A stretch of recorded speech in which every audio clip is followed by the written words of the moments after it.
Hello everybody and welcome to another Beyond All Reason video. Today we have a different video for you today. It's a bunch of short games, about 3 of them in total, and today we are on Cubic Plains for this very first one. It's a map we haven't seen before on the channel, so we're going to very quickly go over it. And here we have the blue player in Cortex starting off on a kind of a lone island here with 3 mexes.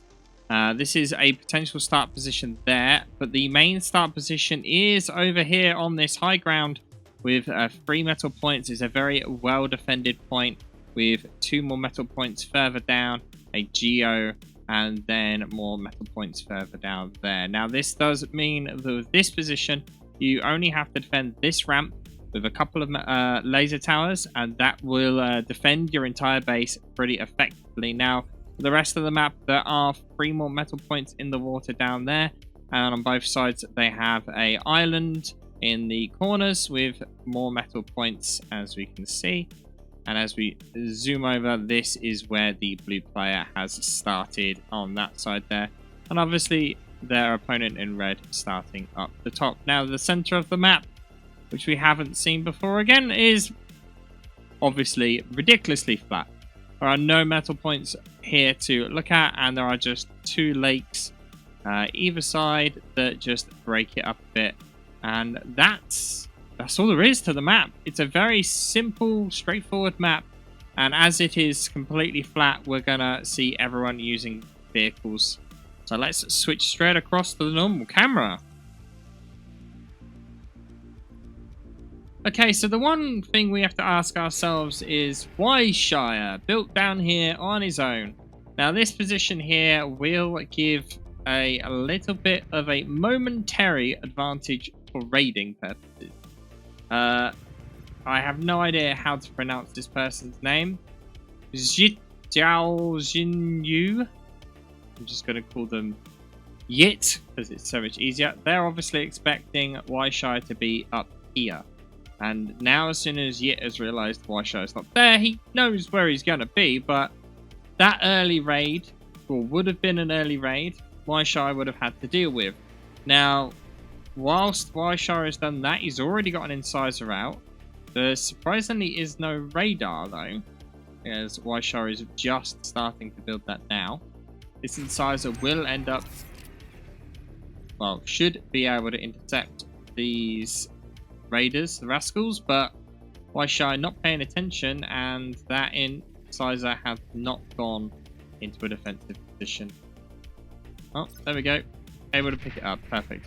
Now what Whyshire has done is he's positioned a scout at all of the expansion points for his opponent, completely blocking off these from naked expansion via a lone constructor, which is going to force Yit to send some combat units there as well. Now Yit is trying to do the same, but Whyshire is already expanding over here with an incisor assisting the constructor. Now this also does mean that Whyshire should be able to defend this section after the fact and get units up there. Whyshire should also be able to group units towards the center quicker due to the factory being closer.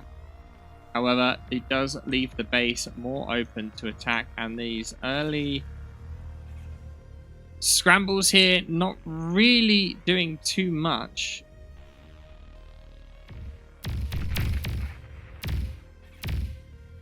Radar does get taken out in the center.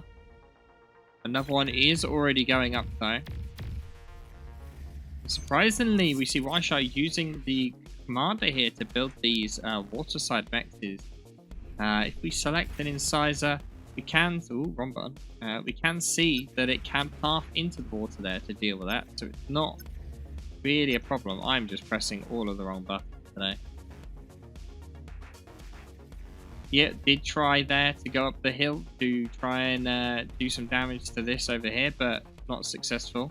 This single incisor will do some damage to these constructors going up, but honestly I think these incisors, yeah, they're already moving to defend the constructors as they go, and already you can see that surprisingly, this is quite surprising, the economy is fairly even here.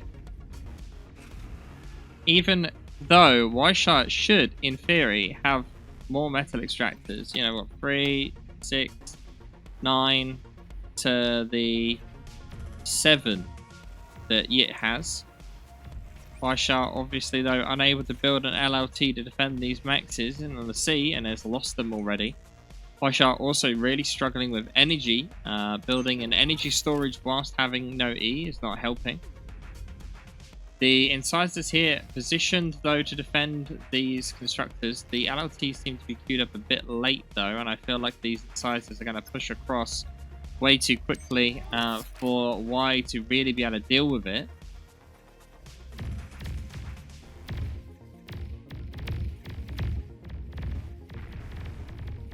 And there we go. These incisors are going to push up pretty easily now.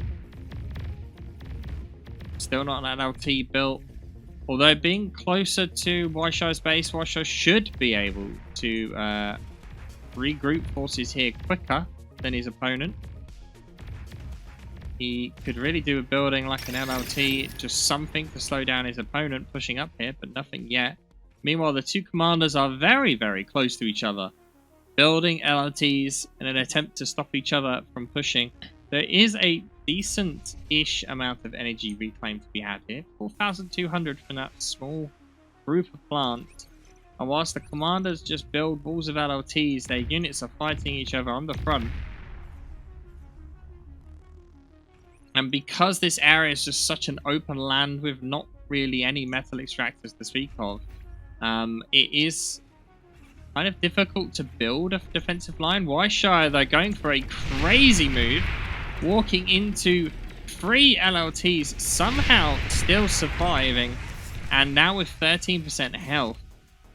That is a very ballsy play and has freed up that side entirely. However, he is losing this bottom area here, and that will be a constructor that will, well, should be killed. I don't think it's going to be, though, as it seems that Yit is focusing on picking up the metal extractors that have been built.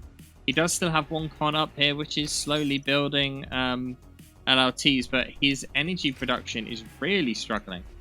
Now, this map does feature a good amount of tidal strength, and either player could choose to build a amphibious constructor out of their factory, so I can let me select it. They are more expensive, but that would give them access to tidals, which they would be able to build off in the water here and be pretty much uncontestable until a player decides to go air. Whyshire is pretty low health here, and the artillery does deal with the LLTs, but the commander is still left. He can just get another one, though. It's not going to really take much. Yit is in a very good position. Yit could just build LLTs like this, contain the commander, and that commander is not going anywhere there. Whyshire could decide to back out this way. He's trying to hold these 3 metal points with his commander, but with the commander down to 29% health, it's not really looking good for him. He could get overrun relatively quickly. There are a group of brutes starting to form up. And what I find really interesting is Yit knows that Y's base is not up here, yet Yit keeps trying to apply pressure up here rather than to the actual base of Whyshire. And I find that really interesting that that's what they're choosing to do. Now, Whyshire are getting the first bit of economy damage potentially here. Well, first bit of economy damage for him, should we say. May be able to grab this constructor. If he does manage to grab this constructor, it will be pretty decent for Whyshire, because it's going to take a while for another constructor to get there. There is one on this island here, but it is busy building defenses. And this single incisor now will be enough to just slowly take these down. Metal produced, there's not much difference between the two players. 1,000 metal difference at the moment. And we can see Whyshire just trying to delay this push by building a bunch of LLTs here. But as we've seen many times before, these tanks don't really give a damn about LLTs and will push straight through. Whyshire is having to build up some normal tanks of his own here.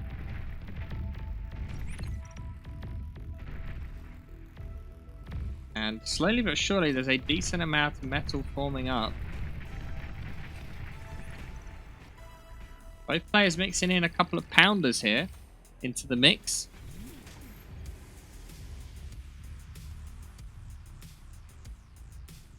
Surprisingly building a wall and perimeter camera. That's an interesting choice here.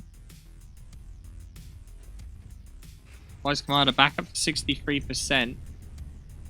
Incisors did manage to clear out this section here, so that's another great move by Whyshire. Getting up more of that economy. He is in the lead for metal produced currently, and that is now starting to show. Yit with very limited vision though, and that is causing Yit the most problems here. Kind of needs a radar over here. They didn't have one over there. Yit now going air though, attempting to build up a form of bomber force as they reclaim the vehicle lab here. Being forced in a very defensive position all of a sudden, even though army value is advantaged, yet their forces are spread over such a wide area. And although Whyshire's precarious start has made a big change, and Whyshire moving for an interesting movement here. No idea that air is around just yet, but it's about to get spotted. And as it's now been spotted, surprisingly going for shurikens here. The funny thing is, this is definitely enough tanks where you could just go in on Whyshire's commander right now.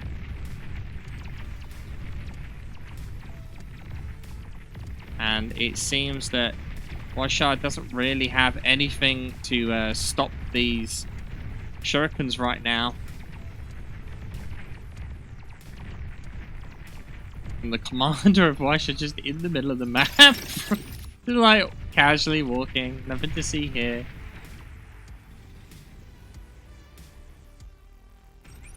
Oh, has he spotted the commander? Yes, he has. I mean, this is enough. Whyshire's commander out of position. With no forces to defend. Trying to degun everything, but not enough. I think that was a bit of a risky move, walking your commander right across the open. Well, game one down. Let's move on to the next one. And the second map here we have is Altair Crossing with VBD versus Modulo. Altair Crossing is a map that, again, I don't think we've seen on the channel yet, but is a classic 1v1 map. And here is pretty much the only start position to have. And as we zoom out, just quick look over the map, lots and lots of trees you can see. Double metal point just north of the red player with one up on the hill. Moving around, we see two more metal points with another hill here on the edge of the map with more metal to be had. As we cross over to the center, there is another metal point that can be grabbed from the low ground, as well as a double geo in the center. Both sides are pretty much identical, as you can see there in the distance. The only difference is that corner metal point just over there, as you can see, is technically gettable by land. Now, these kind of curves are somewhat advantaged to the opposite. So you see how this has got a flat side here. That's easy to defend that side. That's a bit of a weird kind of thing to say, but generally that's what happens. And that's it. So we're going to very quickly switch over to the main camera. Ooh. And there we go. As this is going to be another quick game, and it's all about these early game plays. Modulo playing Armada here, getting a Resbot out second here. The plan is to eat up these trees to complement the requirement for energy early on. Energy is super high on this map with a lowest wind of 12 and a max of 27. So both players are going to be scaling their E using wind as much as possible. Resbots trying to supplement that in the short term. But here come a bunch of rovers. Being able to pick up Modulo's very first constructor is a huge loss for Modulo. VBD still fine with his constructor on that side, but also looking to maybe get the res spot. Pawn going down super quick. Rovers are really difficult for him to deal with right now. The res bot could resurrect the construction bot, which would save him having to build another one. But right now he needs that energy. He needs that E to be able to keep building. Meanwhile, as we can see here, VBD able to expand really easy and not having to worry about it just due to the amount of pressure he's able to put on. The scouts just trying to cause as much problems as possible, trying to make it difficult for Modulo to res that constructor. And the speed of these units are also just going to make it really difficult as they just overwhelm this single pawn, getting all around and getting that flanking damage off really quickly. Not enough to kill it though as reinforcements arrive. Now, all of the army value that VBD has is in scouts. So when they're coming across a decent number of pawns, you can see just how much they're starting to struggle. The blitz is now having to come out for VBD in an effort to try and stem this blue assault. Scouts no longer really going to be cutting it. But the metal production advantage that VBD has should be enough to carry him through into blitz production fairly easy, and he should be able to outscale Modulo relatively quickly as long as he doesn't start losing his blitzes, which he has done already there. Blitz is able to hold off in the bottom. These scouts moving very fast through the map here. Going to try and pick up that constructor yet again. The pawn does make its way just in time, as well as some ticks that saves the constructor, but does mean the metal extractor gets destroyed. Now, pawn has managed to make its way round to the actual base of VBD, and that is going to be a problem. He loses his construction turret that was pretty much almost built, as well as a huge amount of wings as he tries to degun it, and in order to save no units nearby, a single blitz manages to save the day. VBD actually does have another blitz up here, which he could have used. Managing to keep all of his metal extractors intact, but does lose some energy production. That's one thing to note, is that a lot of fighting is taking place on the flanks, but the shortest route is straight through the middle, and that is exactly where the 7 pawns are going. VBD, with no vision whatsoever, has no idea that there's units just moving straight down the middle.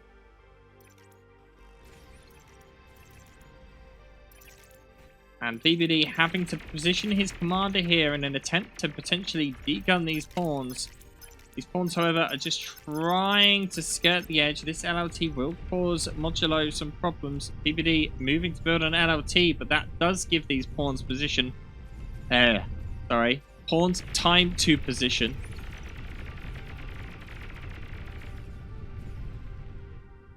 These constructors, though, there's quite a few walking around completely uncontested. These blitzes are aiming to try and pressure this corner. Nothing really I've done yet. I thought that was a metal point, but it's a rock. Now, another thing of note is these trees all catching fire is denying your opponent energy. All the trees that you end up killing are trees that he cannot eat. So, not that it's something that really you should focus on, but it adds up over time. You know, you keep killing them. Losing his forward constructor, though. Oh, VBD manages to save it with 3% left. Able to get more LOTs up. That is 49 health left on that guy. Barely anything. VBD keeping his constructor in... commander, in base. Had a very, very strong start, but VBD really struggling now to keep... keep any sort of aggression to his opponent. He has got some blitzes here that are making their way forward, but... has to be careful he doesn't just basically donate all of this metal to his opponent. and attempted to self-destruct on an LLT before it was built. Didn't happen because the constructor died in time, and these guys are just alive. These need to be pulled back and healed desperately. Modulo, though, getting control of both of the central hills, and these hills obviously have a higher value metal point of 2.8. This is quite an important position to have. You can position artillery or a gauntlet, a unit artillery or a gauntlet up here, and you're going to cause your opponent a bad day. Not only that, but it gives you a great radar position. Modulo now has full vision over VBD's base. Now that's something that's really hard to deal with. Modulo moved his commander very far forward here and attempted to try and gain control of the hill on the north. And even though Modulo was contained right in the early game, VBD did not take control of the bottom hill whatsoever, and still hasn't. He has a constructor that's just slowly moving around, getting these single rock reclaims rather than expanding his metal production. Also struggling when it comes to energy, but due to building a construction turret. And we're at the 7.5 minute mark here. Metal produced is technically advantage VBD for now. But losing 2 blitzes there for literally 0 value. And a transition over to full stouts here, which is an interesting choice. Kind of would have liked to, I was about to say, liked to have seen a Janus, but he was building the stouts here to protect the Janus. The Janus will make a big difference.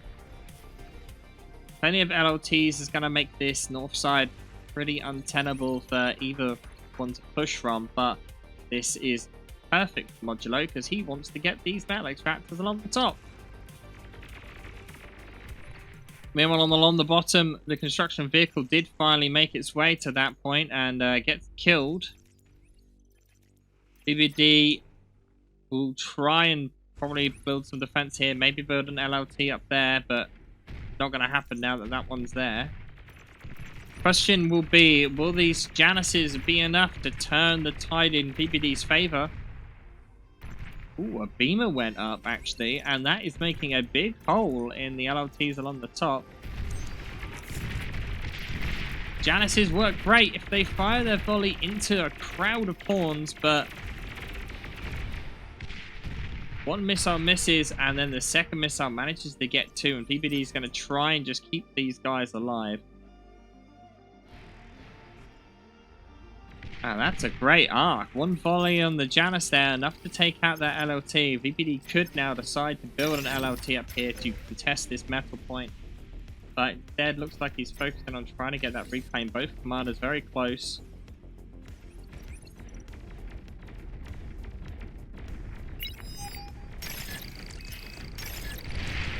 Oh, the D-gun manages to get the stouts. Both players D-gunning tremendously.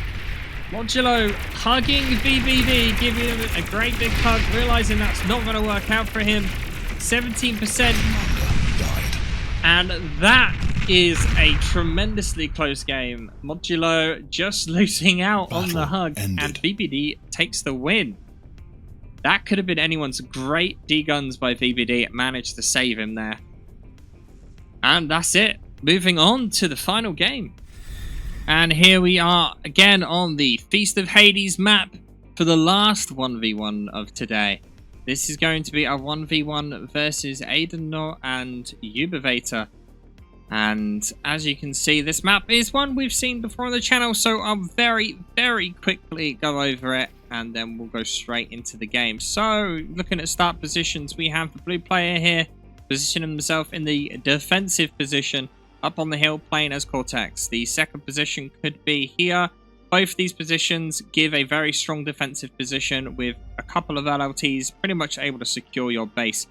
However, these other positions down here, the 4 that you kind of see on screen, are the more advantageous positions due to being able to spread out and get more metal quicker. And more metal equals more units, equals more death.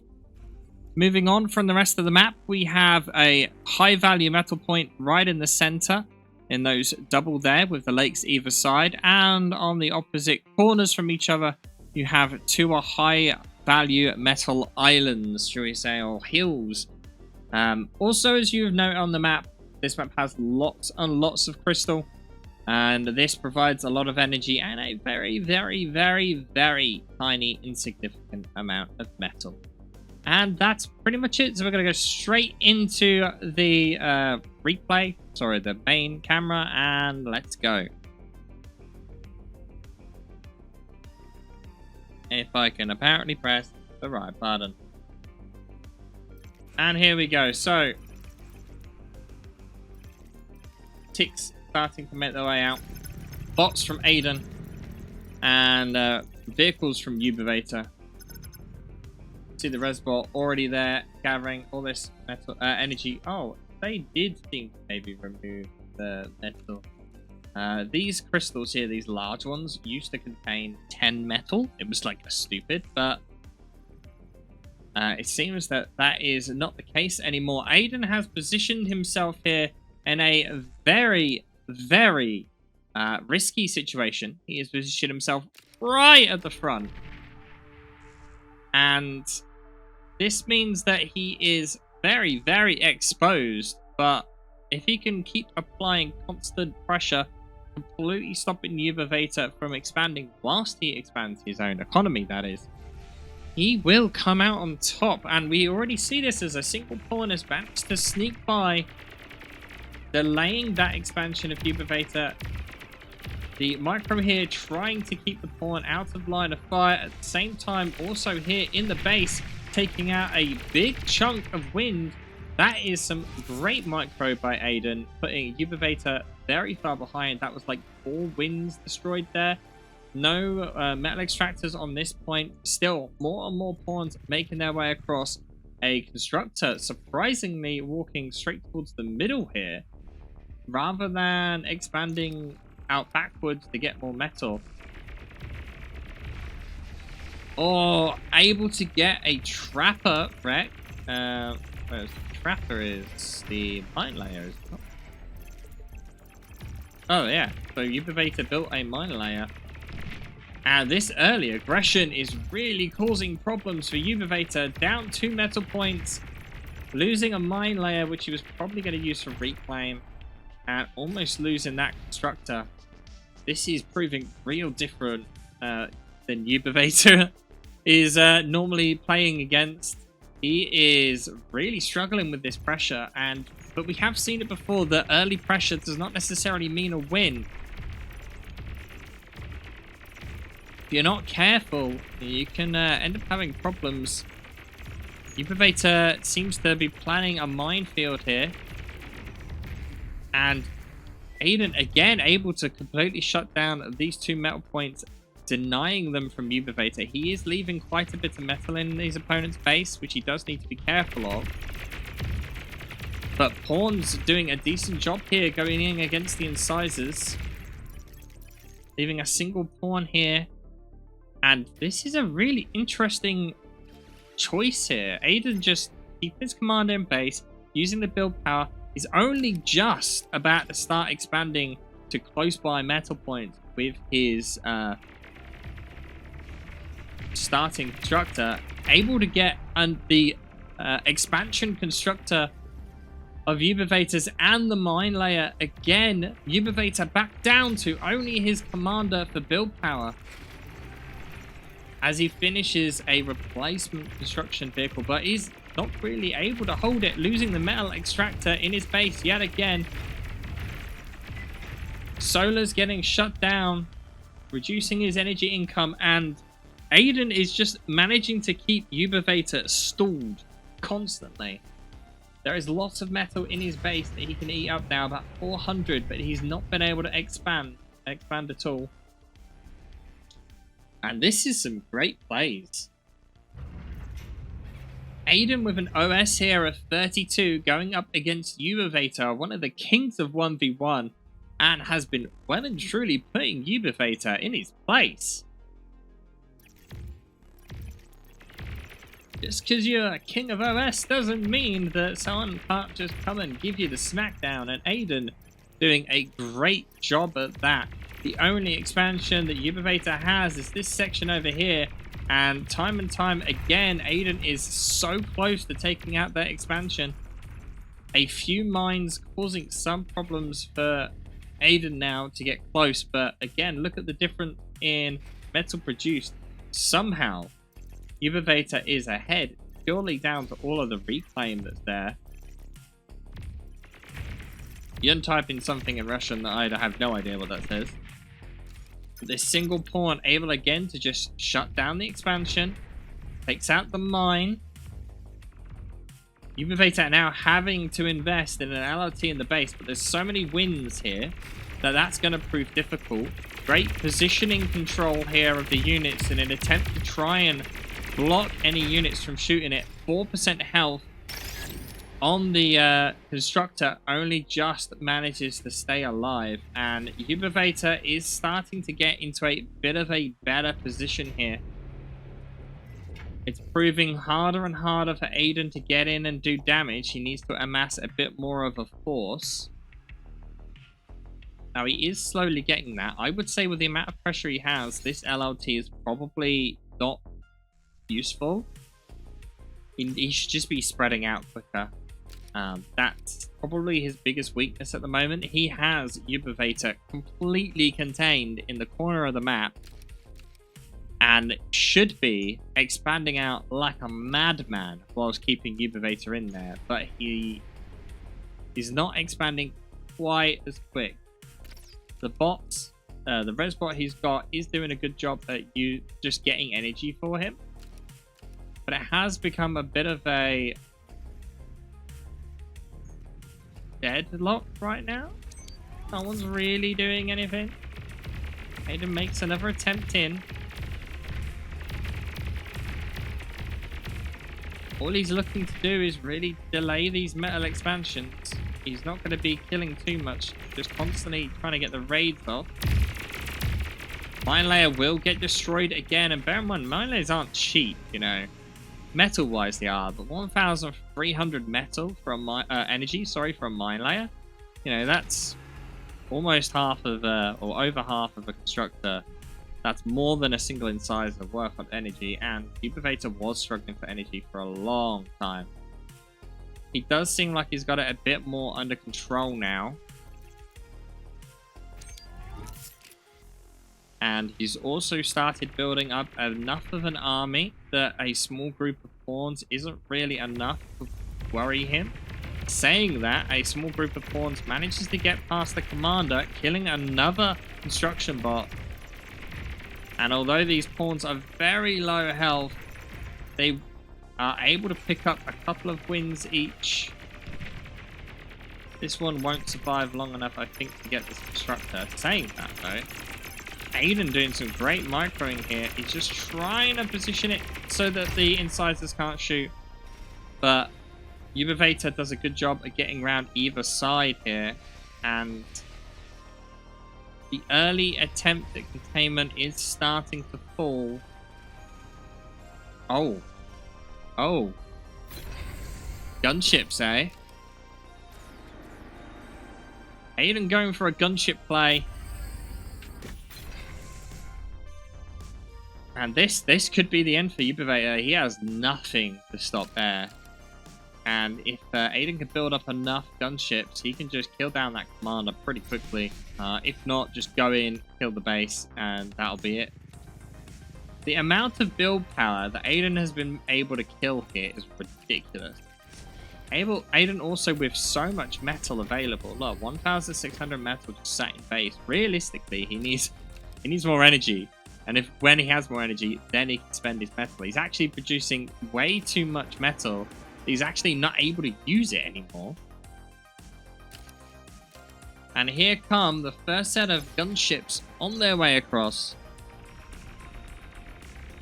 Going in again, trying to get Ubivator's commander exposed at least. Trying to get some of these metal extractors. Here come the gunships. Going for the commander. Ubivator with no energy left. He's attempting to degun these gunships right now. You can hear that incessant clicking is an attempt to degun. As well as moving the commander.